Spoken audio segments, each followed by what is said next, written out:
우리가 오늘 예배를 드리고 있죠. 그래서 예배를 영어로 뭐라고 부르냐면 워십이라고 부르는데, 이 워십은 두 가지 뜻이 합성하여, 저 영어를 잘 못하지만 워스와 십, 그러니까 워스는 가치라는 뜻이고 십은 것, 그래서 가치 있는 것이라고 불러요. 우리가 잘 알지만 하나님이 이스라엘 백성들한테 십계명을 주실 때 첫 번째, 두 번째 계명이 뭐였죠? 쉽게 말하면 우상 숭배하지 말고 예배자가 되라고 말씀드렸죠. 그래서 사람들은 이렇게 모여서 이걸 예배라고 말하는데, 이 예배의 뜻보다 가치 있는 것을 드리는 게 예배예요. 그렇다면 자, 제가 오늘 예배를 드리고 나서 6일 동안 삶을 살아갈 텐데, 만약에 하나님을 향한 마음, 어떤 하나님을 위한 봉사, 또 하나님의 어떤 흠모, 이런 거 다 같은 뜻인데, 어떤 사랑과 흠모가 다른 것들에 더 마음을 쏟는다. 그럼 그것도 예배예요. 사람들은 예배라고 말하면 예배당의 안에서만 예배라고 말하는데, 예를 들면 내가 오늘도 살아가면서 인생 가운데 어떤 다른 가치 있는 것을 쫓는다? 그럼 하나님 입장에서는 그게 예배라는 거예요. 우리가 쉽게 말하면 우상숭배라는 거죠. 그 사람들은 예배 드렸다라고 말하는데, 우리는 오늘도 이제 나가서 6일 동안 살아갔을 때 하나님이 다른 것들에 대해서 예배를 드릴 수 있어요. 그러니까 뭐 절에 가서 뭐 다른 신을 섬기는 것도 우상숭배지만, 성경에서 말씀하시는 예배는 그거예요. 우상숭배도 예배가 될 수 있다라는 거죠. 그걸 섬기는 거예요. 또 가치 있는 것을 여기는 거예요. 그래서 우리가 하나님이 우리들에게 이 교회를 주신 목적은, 우리가 계속 보고 있지만 이 마지막 때가 되면 성전이 파괴될 텐데, 왜 하나님이 2000년 전에 예루살렘 성전을 파괴하셨을까? 그거는 그들이 생각하는 예배는 건물 안에 모여서 내가 드렸다라고 생각했지만, 6일 동안 살아가는 그의 인생은 그 예배에 가치 있는 것을 하나님이 아닌 다른 것에 더 마음을 쏟았어요. 그럴 수 있어요. 여러분 살다 보면. 그런데 그것이 우상숭배가 되니까 하나님이 그 건물을 다 파괴시켜버린 거예요. 건물도 우상숭배가 될 수 있다는 거죠. 그래서 성령이 역사하셔서 우리를 예배자로 우리를 성전으로 만들었죠. 그러니까 하나님 우리 자체를 예배로 만든 거예요. 나를 예배. 그러니까 예배당에서 오는 게 예배가 아니라, 내가 이제 6일 동안 살아가면서 나를 하나님이 보시기에 가치 있는 존재, 가치 있는 것으로 만드신 게 바로 성령의 시대입니다. 성령을 주신 목적이 여기 있는 거예요. 초대교회 때는 예수님이 많은 사람들 앞에서 부활 승천하셨잖아요. 그래서 다시 오겠다고 말씀하셨거든요. 사람들 어떻게 생각했냐면 예수님이 금방 오실 줄 알았어요. 정말로. 그래서 초대교회 사람들은 그 생각 때문에 순교도 많이 했어요. 왜? 예수님 오실 날이 얼마 안 남았거든요. 그런데 오늘 말씀도 그 의미가 있는데, 마태복음 24장에서 34절 말씀 읽어보실래요? 같이 읽어볼게요. 시작. 내가 진실로 너에게 이르노니 이 세대가 지나가기 전에 이 일이 다 이루어나리라. 아멘. 그러니까 예수님이 이 말씀하셨어요. 한 세대가 몇 년이냐면 통상적으로 30년 정도 돼요. 그러니까 옛날에 수명이 짧았잖아요. 그러니까 예수님이 나는 이제 한 세대, 이 세대가 지나가기 전에 다시 올 거라 말씀하셨으니, 그러면 내가 살아있는 동안도 예수님 다시 오실 거라는 생각을 했을까 안 했을까요? 했죠. 근데 오셨어요? 안 오셨죠? 그러면 이 말씀의 의미가 뭐냐면, 제가 지난주에서 말씀드리지만 이 시대가 지나가기 전에 이 일이 일어난다, 이 뜻은 예수님이 오신다는 뜻이 아니고 보였던 그 성전이 파괴됐던 시간을 말해요. 예수님이 33년을 사셨고 AD 70년에 티토 장군에서 로마성인데 예루살렘 성전이 무너졌죠. 거의 한 30년 흐른 거예요. 이걸 말씀하는 거예요. 근데 사람들이 이 의미를 알지 못하고 예수님이 30년 안에 오실 거야, 이런 생각을 했단 말이죠.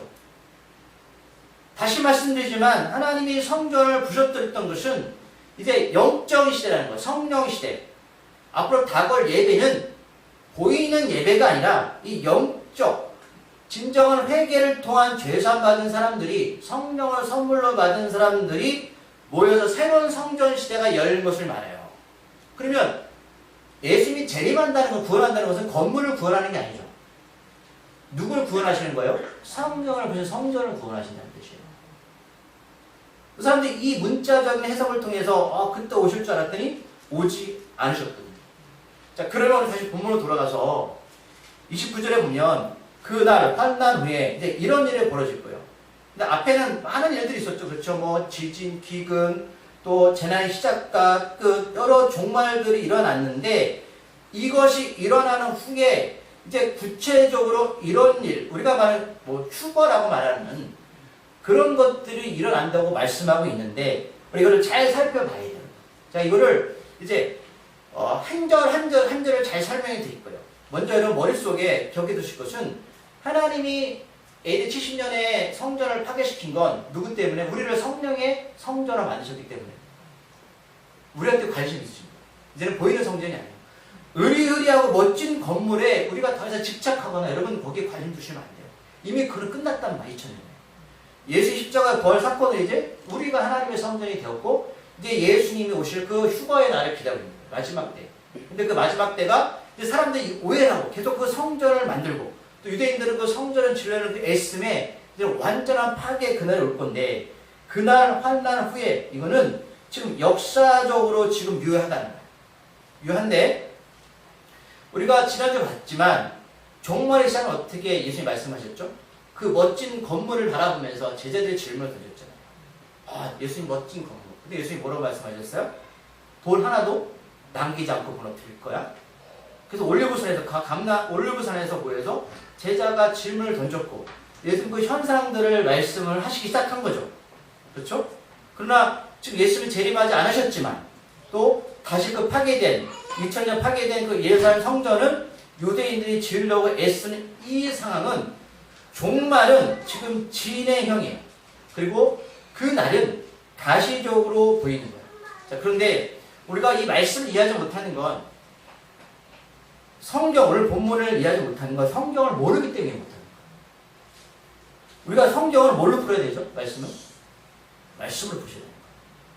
내 생각과 추측으로 풀면 안 되는 거예요. 자, 그렇다면 제가 하나하나 설명해 드릴 거예요.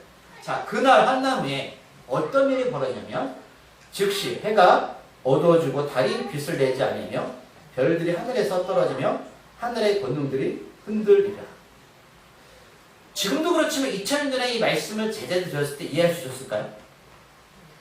잘 못했을 거예요.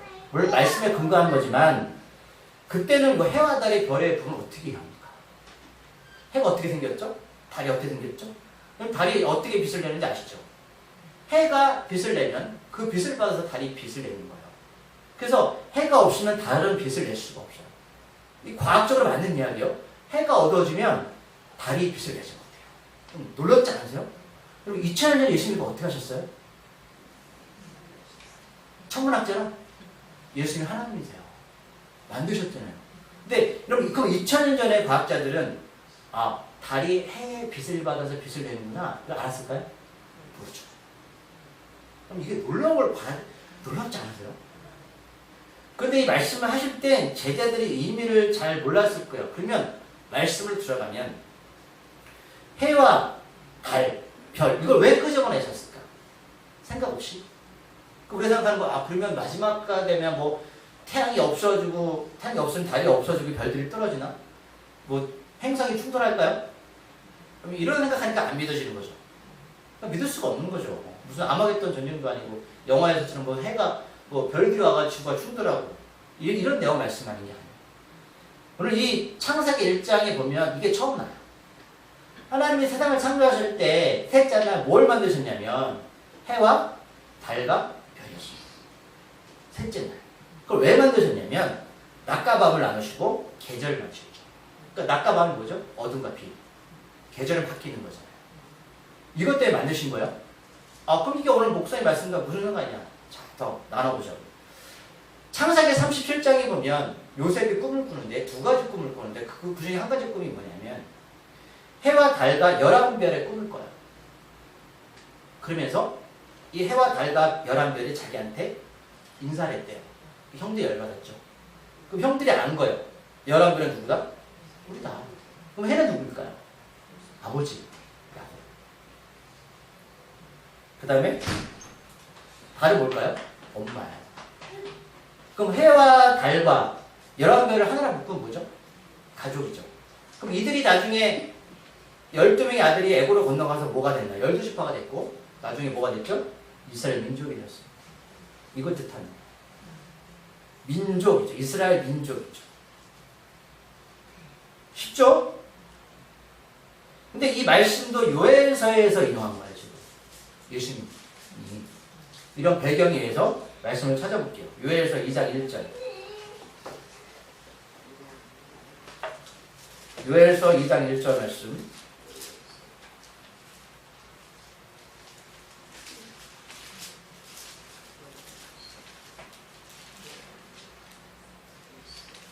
하셨나요? 요엘서 2장 1절.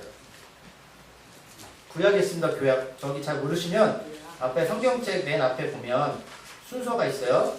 순서에 보시면 요엘이라고 있어요. 호세아 뒤에. 하셨나요? 호세아 뒤에 있습니다. 2장 1절 말씀을 다 같이 호세아 뒤에 있어요. 읽어볼게요. 시작. 나의 거룩한 산에서 경고의 소리를 질러.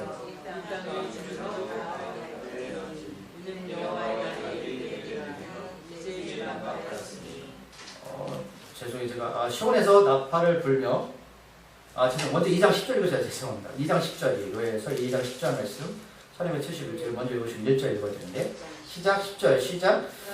그 앞에 땅이 진동하며 하늘이 떨며 해와 달이 캄캄하며 별들이 빛을 거두더라. 아멘. 똑같은 말씀이네요. 그렇죠. 그러면 지금 예수님이 이 말씀 인용하신 거죠. 그러면 이 말씀이 왜 나왔냐면 오늘 2장 1절 읽으면 이 말씀이 나온 일을 알 수 있어요. 2장 1절 아까 읽었던 말씀 다시 읽어보겠죠. 시온에서 나팔을 불며 나의 거룩한 산에서 경고의 소리를 질러 이 땅 진로로 다 떨게 할지니 이는 여호와의 날에 이르게 됨이라. 이제 임박하시니 아멘. 이게 무슨 말씀이냐면 하나님의 심판의 때를 말씀하시는 건데 그래서 오늘 2장 10절 말씀에 이런 일이 일어날 거야 말씀하신 거예요. 왜 선지자가 시온은 성전이 있는 성스러운 산을 말해요. 박시온 성전이 있는 성스러운 산을 말해요. 그러면 성전이 있는 그 산은 아주 거룩해요 안 거룩해요? 거룩하죠. 또는 이스라엘을 말하기도 해요. 같은 의미예요. 그리고 여러분 나오지만 일단 나팔 나오겠지만 나팔은 어떨 때 부냐면 위급할 때 부릅니다. 경고의 사인이죠. 그러니까 여호와의 날은 심판의 날인데 심판의 날 때 어떤 일이 벌어진다고요? 하늘이 떨고 해와 달이 캄캄하고 별들이 빛을 거두게 될 거다. 예수님이 이걸 같이 또 인용한 거예요. 근데 이 말씀을 또 한 사람이 인용했어요. 찾아볼게요. 사도행전 2장 20절.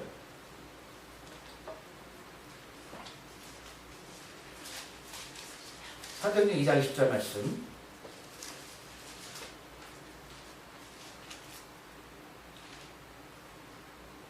찾았나요? 찾아볼게요. 시작. 피가 되나요? 얻어주고 발이 되나요? 피가 되라. 똑같은 말씀 하셨네요. 근데 베드로가 이거 언제 말씀한 거냐면 성령 받고 오신 전날. 요엘서도 하나님의 심판을 말했고 물론 이제 베드로는 예수님 승천 이후니까 그 위에 말했고 예수님 중간 시점에 이 말씀을 반복해서 말씀하신 거죠. 그러니까 이 모든 것들은 말세 약속하신 하나님의 영의 역사. 그러니까 주님께서 다시 오실 때 이런 징조가 보이는데 그런데 베드로는 말씀하면서 누구든지 예수 이름으로 다 구원을 받는다라고 이거를 정리하고 있어요. 그러면 성령의 시대는 뭐냐? 성령은 왜 시작되었냐? 말세에 시작이 되었기 때문이에요. 하나님의 심판의 기준이 명확해졌다는 거죠. 성령을 받은 사람은 성전이고 성령을 받지 못한 사람은 성전이 될 수 없어요. 전에는 유대인들, 이스라엘 민족이 아브라함을 통해서 12지파가 민족이 되었고 그들이 이제 성전에 가서 예배드리면 다 구원받은 백성인 줄 알았어요. 하나님이 그들이 너무 가증스러워서 그걸 파괴시켜버렸잖아요. 그리고 이제는 유대인들 위에 이방인들까지 복음 확대시켜서 우리도 예수 믿게 했잖아요. 우리가 성전이 되었죠. 이제 심판의 기준이 명확해졌어요.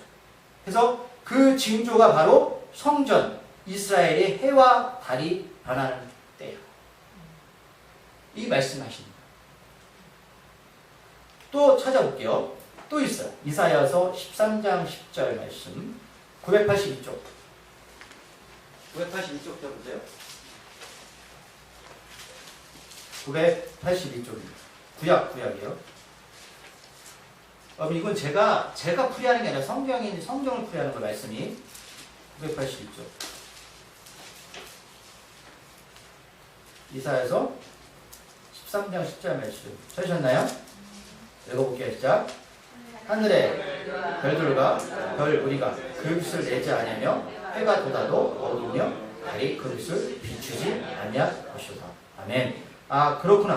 마태복음 24장의 이 마지막 때의 예수님의 이 말세에 대한 이 비유는 예수님이 지금 자기가 생각이 나서 새롭게 만든 말세 징조의 때가 아니고 이미 구약 때부터 말씀하신 예언입니다. 그리고 예수님 그것을 정리해서 말씀하신 것 뿐이고 베드로는 성령 받고 나서 오순절날 이것을 선포합니다. 그리고 그 유대의 성전, 예루살렘 성전이 무너진 것이 새로운 성의 역사, 성전의 시대가 말세 때가 시작되었다라는 우리에게 선포하시는 겁니다. 그럼 우리가 또 하나 살펴볼 게 뭐냐면 요엘 선지자와 이사야 선지자가 이 두 가지 말씀을 하실 때 똑같은 말씀인데 해와 달과 별을 말씀하실 때 어떤 역사적인 배경이 있냐. 왜 중요하냐면 이 역사적인 배경이 동일하게 지금도 역사 가운데 일어나게 될 겁니다. 역사는 거짓말하지 않죠. 우리가 왜 준비할 수 있냐면 역사적인 사건은 사실이기 때문에 이 팩트가 지금 일어나게 될 거예요. 그래서 요엘 선지자는 어떨 때 말씀하셨냐면 이스라엘 심판의 때 말씀한 거고 이사야 13장 10절 읽은 말씀은 바벨론 제국에 의해서 이스라엘의 멸망의 때를 실제로 말씀한 거예요. 바벨론 제국은 하나님의 적대적인 나라였습니다. 하나님을 쓰신 것 뿐이죠. 그러면 우리가 알 수 없지만 이 적대적인 제국이 일어날 때에 하나님의 성전들을 무너뜨리게 된다. 저도 모르겠어요. 이게 어떤 제국인지. 또 우리가 다시 넘어가면 마태복음 24장에 읽었던 그 절 가운데 후반부에 하늘의 권능들이 흔들리다. 별들이 떨어지고 하늘의 권능들이 흔들리다. 이때 사람들은요. 왕을 신으로 섬겼어요. 애굽도 바로가 신이었죠. 하나님 그걸 신을 다 친 거죠.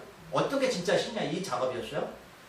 고대인은 왕을 신으로 섬겼다. 그렇게 생각했기 때문에 지금 하늘의 권능들이 떨어진다는 것은 어떤 뜻이다? 하나님의 심판으로 인해서 이 땅의 모든 권세자들이 여러분 멸망하게 된다. 그래서 예수님은 이러한 심판의 용어들을 사용하면서 30년 후에 정말 일어날 일들 앞으로 예수님이 AD 70년 전이잖아요. 30년 후에 일어날 예루살렘 성전의 실제적인 멸망을 말씀하셨는 건데 하나님께서 이스라엘 성전을 주신 것은 누구한테 먼저 주셨죠? 유대인들. 세상의 왕들이 아니라 진짜 하늘의 권능을 드러낼 하나님을 섬기는 이스라엘 백성들을 구원하셔서 그들을 세우신 거거든요. 근데 그들이 종교적으로 타락했어요. 그래서 해와 달과 별 같은 존재인 것을 하나님 아닌 자기로 여겼다. 그래서 자기가 워십이 됐다. 자기를 섬기는. 하나님 안에서 예배를 드리지만 이걸 완전히 하나님이 무너뜨린 거예요. 이것은 우리에게 뭘 시사하냐면 하나님이 그들에게 하셨던 약속의 언약의 성취가 실패한 거예요. 그래서 우리한테 오순절날 복음이 전파된 거죠. 근데 오순절날 오순절날 성리 역사하면서 가장 특이한 사건이 뭔지 아십니까? 방언이었어요. 방언은 우리나라가 아니라 외국어라고. 프랑스 말, 독일 말. 바벨탑 사건이 무너지면서 언어가 흩어졌는데 그것이 하나가 됐죠. 그 하나로 하신 목적이 뭐죠? 복음을 전하요. 이거요. 하나님의 언약의 실패가 유대인에서 이방인한테 넘겨간 거예요. 성령의 시대인 거예요. 그래서 오순절날 그 일이 벌어지게 된 거죠. 그럼 두 번째 말씀 30절 말씀부터 읽어볼게요. 그때에 인자의 징조가 마태복음 24장 30절입니다. 그때에 인자의 징조가 하늘에서 보이겠고 그때 땅의 모든 족속들이 통곡하며 그들의 인자가 구름을 타고 능력과 큰 영광으로 오는 것을 보이라. 아멘. 자, 두 번째 예수님께서 그때에 앞에 일이 벌어지고 나서 그쵸? 성령 시대가 일어났죠. 2000년 동안 이어져 오고 있어요. 그때 인자의 징조가 하늘에서 보이겠고 그때에 땅의 모든 족속들이 통곡하며 그들의 인자가 구름을 타고 능력과 큰 영광으로 오는 것을 보이라. 우리가 참 예수님은 그럴 때 오시는 거냐 이렇게 생각할 수 있어요. 자, 그럼 인자의 징조가 하늘에 나타날 것이라는 이 말씀은 솔직히 여러 가지로 해석할 수 있지만 앞에서 봤던 우리가 해와 달과 별을 문자로 해석하면 정말 행성이 무너지는 거죠. 근데 그게 아니라는 거죠. 그렇죠? 성경을 보니 그게 아니었죠. 그 의미가 아니었네. 그럼 인자의 징조는 또 뭐라고 표현할 수 있냐면 인자의 표적이죠. 표적을 국어사전 보니까 목표를 삼는 대상을 말해요. 여러분 인생의 목표 있죠? 내 표적이 있어요. 사도 바울의 표적은 뭐였을까요? 그는 온 인생 어디다 바쳤죠? 복음이었죠. 난 뒤돌아보지 않겠다. 나의 표적, 표대를 잡기 위해서. 이 말씀. 사람들은 교회 안에 들어와서 예수를 믿는다고 하지만 그 목표가 다를까요? 같을까요? 달라요. 그 하나님의 성령을 무너뜨려 버리는 거예요. 안 보이게 만들어 버린 거예요. 여기서 인자의 표적이란, 그럼 예수님이 우리에게 주신 가장 큰 표적이 뭐죠? 병 고치고 뭐 주고 이거예요? 십자가죠. 이 말씀. 성령의 시대의 인자의 징조란 예수님이 우리 때문에 죄 때문에 십자가에 죽으시고 부활하셨던 십자가를 말씀하는 거죠. 이게 하늘에서 보인대요. 보여줬죠? 이거 보여줬어요. 인자의 표적이란 한마디로 하늘로부터 오신 예수 그리스도에 의해 드러난 십자가를 말해요. 다시 말해서 예수님이 십자가의 죽음과 부활이 그 표적인 십자가가 천국 복음의 인자의 표적이었어요. 모든 이들에게 주신 징조였어요. 네가 유대인이든 이방이든 많이 배웠든 적게 배웠든 관계가 없습니다. 그러면 하나님 앞에 가서 여러분 하나님께서 하나님 저는 하나님이 이렇게 해서 구원받는 말씀하셨잖아요. 그럼 변명할 수 있을 것 같아요? 이 인자의 표적은 성령님의 오심으로 말미암아 하나님이 자기 백성들의 마음에 새겨졌죠. 그래서 사도행전에서 아까 말씀 읽으셨던 그 부분에서 베드로가 성령을 체험하고 말세 때 일어나는 성령 현상들을 이렇게 전합니다. 인지하게 된다는 거죠. 우리 안에서. 인지하게 된다. 그리고 이어서 뭐로 말씀하고 있냐면 그 땅의 모든 족속들이 통곡하고 있다. 이 말씀도 예수님이 그냥 생각해서 하신 말씀이 아니라 스가랴 선지자가 이랬습니다. 이 배경이 뭐냐면 이스라엘에 대한 예수님 십자가 사건은 이스라엘 땅의 모든 지파들, 지금 이 관점, 그들 하나님께 선택받았죠. 근데 그것들을 언약을 성취했습니까? 이들이 안 했죠. 통곡한다. 이 민족들이 예수님의 십자가 사건들로 말미암아 통곡하게 될 것입니다. 이제 풀리시죠? 어떤 뜻인지. 그럼 우리는 어떨까요? 우리는 통곡하지 않을까요? 밖에 가면 슬피 울면서 일을 가지 않을까요? 왜냐하면 이 말씀할 때는 아직 예수님의 복음이 전 세계로 전파되기 전이었어요. 그러니까 이 부분을 많이 읽는 사람들은 물론 이방인도 있었지만 유대인도 많았단 말이죠. 한정된 사람들이 말씀을 읽었기 때문에 이 의미가 자기들이 한 이야기를 알았어요. 근데 이야기 좀 확대해서 누구예요? 우리죠. 그렇죠? 그래서 예수님께서는 예루살렘과 성전의 멸망을 인자의 심판이지만 이것이 시작이 이를 통해서 앞으로 성전이신 예수 그리스도의 십자가의 죽음으로 이 땅의 모든 족속들이 통곡할 운명에 처해가지고 우리에게 말씀합니다. 2000년 전에는 이것이 있는 제한된 사람이었지만 지금 우리 모두에게는 다 속한 거죠. 그래서 통곡할 수 있어. 말씀. 이제 십자가에 의해서 진짜 성전인 예수 그리스도에 속한 자들과 그렇지 않은 자들이 갈라지게 될 겁니다. 우리 비유 계속 배웠죠. 뭐 보물 비유, 뭐 가라지, 뭐 알고 비유 다 여기에 말씀합니다. 그렇다면 우리 이제 마지막 절에서 가기 전에 인자가 구름을 타고 오신다는 말 있죠? 인자의 징조가 하늘에서 보이겠고 구름을 탄다는 원어는 뭐냐? 우리가 이 글이 선호공이 아니고요.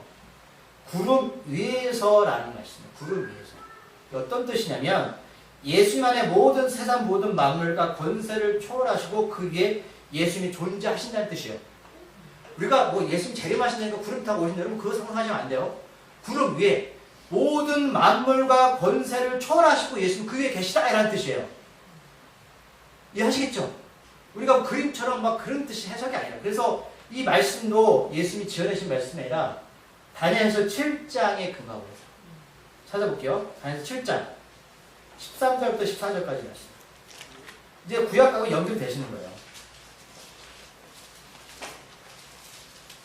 자, 다니엘서는 언제 기록되었냐면 바벨론 포로로 끌려가서 다니엘이 환상 중에 본 거예요. 묵시적으로 본 예언서입니다.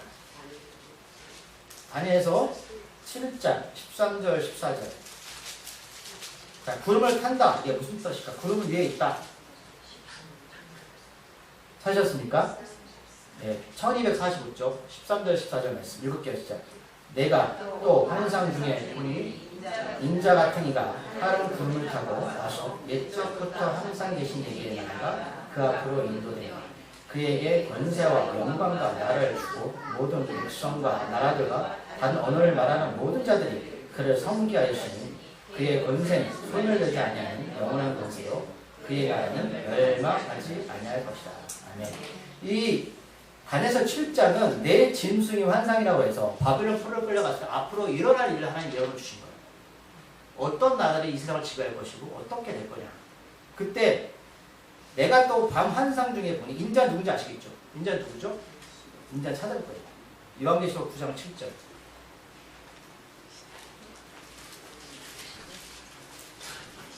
예수님이에요.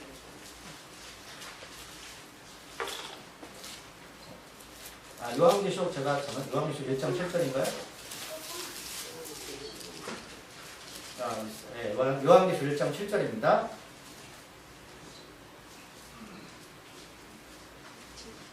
찾으셨나요? 이렇게 시작. 볼지어다 그가 구름을 타고 오시라. 각 사람의 문에 그를 긁겠고 그를 찌른 자들을 볼 것이고 땅에 있는 모든 족속이 구름을 말미암아 왜곡하리니 그라이라. 아멘. 여기서 구름을 탄다는 구름 위에 계신다는 거. 하나의 모든 권세를 예수님께 주셨어요. 근데 모든 족속이 예수님 때문에 통곡하게 됐고 때 똑같은 말씀이죠. 마지막 때 다시 간에서 넘어가면 자 인자는 누구다? 인자는 예수님의 말씀이었어요. 인자 같은 이가 하늘 구름을 타고 하늘 위에 하나님 모든 구속에 주셨고 그 옛적부터 항상 계신 이에게 옛적부터 항상 계신 이 누굴까요? 하나님이시죠. 하나님이 나아가 그 앞으로 인도됨에 그에게 예수님에게 권세와 영광과 나라를 주고 모든 백성과 나라들과 다른 언어를 말하는 모든 자들이 그를 섬기게 됐다. 다른 언어가 언제 하나가 되었다고요?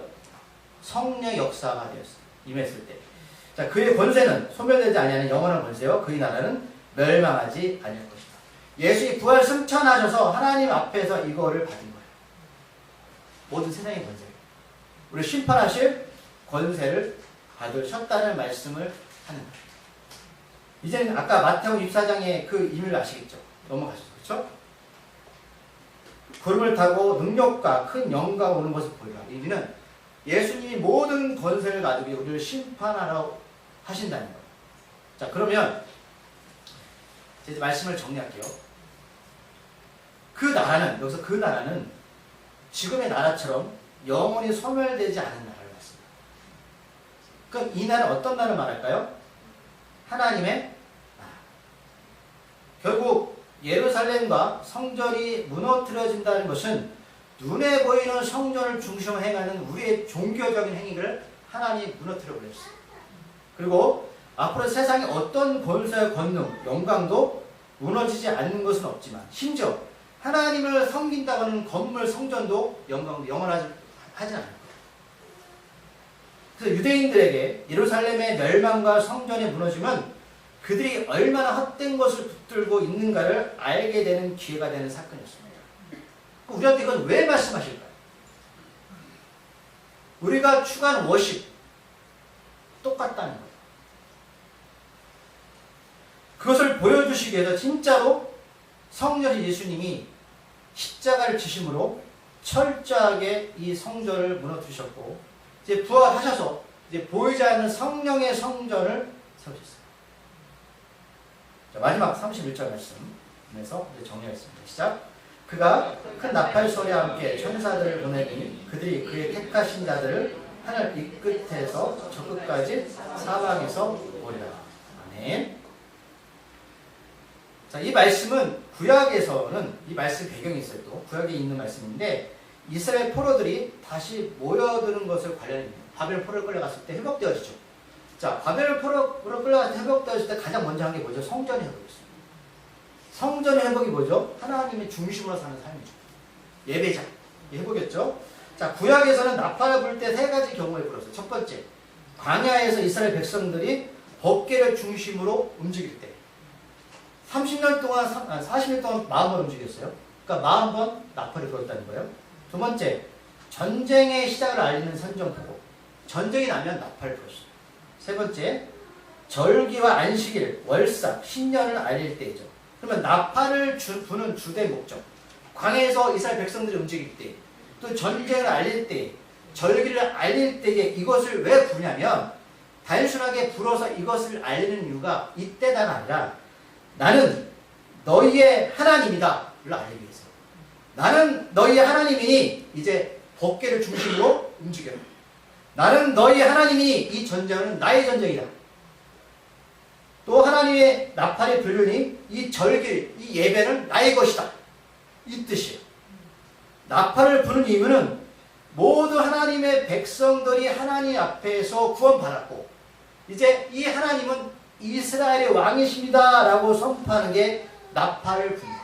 그렇다면 지금 성령을 부는 성전들이 있는데 그가 예수 그리스도가 큰 나팔 소리와 함께 천사들 보낼 때 그 나팔 소리는 누구한테 들려야 하는 소리예요? 하나님의 백성들이죠. 내가 너희의 하나님이다. 그러기에 본문에서는 그의 택하신 자들이라고 말씀하고 있죠. 그럼 그의 택하신 자는 누구다? 성령을 부르다. 예수 그리스도 안에 거듭나 성령을 받아 구원받은 부름받은 남은 자들을 모으신다는 뜻이에요. 새로운 성전. 모은다는 개념이 어떤 뜻이냐 또 보면 모은다는 것은 이 끝에서 저 끝에서 모으는 지구는 둥그니까 이런 장소의 개념일 수도 있고 또는 하나님 나라 천국의 영향력 안에 있는 하나님의 백성들일 수도 있습니다. 그런데 확실한 것은 2000년 전에 예루살렘 성전이 무너지는 것을 유대인들이 본 것처럼 예수님이 이렇게 하실 것을 다 보게 될 것입니다.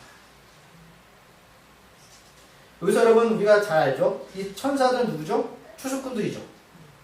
추수꾼들. 배웠잖아요. 그렇죠? 추수꾼들. 추수꾼들은 뭐만 거둬가죠? 열매들. 알고 됩니다. 이것이 종말의 상태입니다. 자, 이제 말씀을 결론을 짓게요. 마지막 말씀을 찾아보겠습니다. 고린도후서 5장 1절 2절 말씀.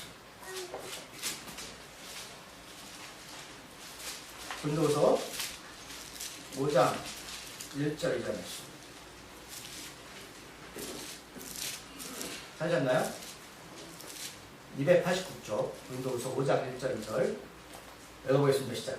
만일 땅에 있는 우리 장막집이 무너지면 하나님께서 지으신 집 곧 손으로 지은 것이 아니요 하늘에 있는 영원한 집이 우리에게 있는 줄 압니다. 참으로 우리가 여기서 산식하며 하늘로부터 오는 초소로 덧입기를 간절히 사모합니다. 우리 육신을 갖고 있고 우리 안에는 영이 있죠. 그렇죠? 이 장막은 우리 게 아니에요. 이건 사라질 거죠. 그래서 바울이 말하는 거예요. 이 초소로 하늘에 있는 초소를 던지를 하라. 원래 광야의 성막은 하늘 것을 그림자로 모형을 만든 거잖아요. 우리 안에 성전을 모시라.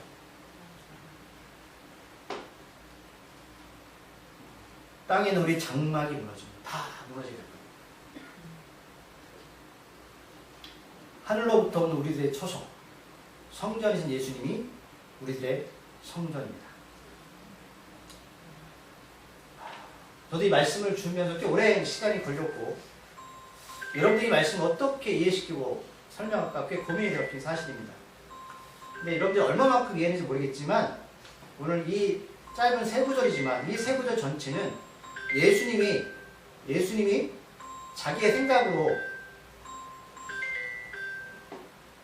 자기의 생각으로 이 말씀을 말씀한 게 아니었죠. 모두 다 구약의 예언들을 끌어와서 말씀하십니다. 이건 반드시 어떻게 된다? 성취되어진다. 그리고 기준이 성령을 받은 사람한테 그리고 그 기준은 말씀이죠. 기도하겠습니다. 하나님 아버지, 우리가 2000년 전의 유대인들처럼 여전히 이 월십의 가치를 나는 주일에 와서 예배 드렸다 라고만 삼고 있는 것인지, 아니면 나의 월십 가장 가치 있는 것, 내가 흠모하는 것, 내가 사랑하는 것, 예수를 두고 있는지 우리가 명확하게 구분하는 삶을 살게 해주시옵소서. 만약 우리 안에 월십이 예수가 아니면 다른 우상이 월십이 될 수 있음을 깨닫는 자 되게 하여 주시옵소서. 하나님, 말씀은 반드시 성취되어집니다. 2000년 전에 예루살렘 성전이 무너진 것은 하나님이 우리에게 분명하게 무가치한 것들에 대해서 말씀하시는 겁니다. 우리의 월십, 가치 있는 인생을 살게 해주시옵소서. 그래서 이 장막이 무너질 때에 우리 안에 있는 그 초소, 그 성령 역사, 우리를 구원케 하여 주시옵소서. 예수님의 이름으로 기도드립니다.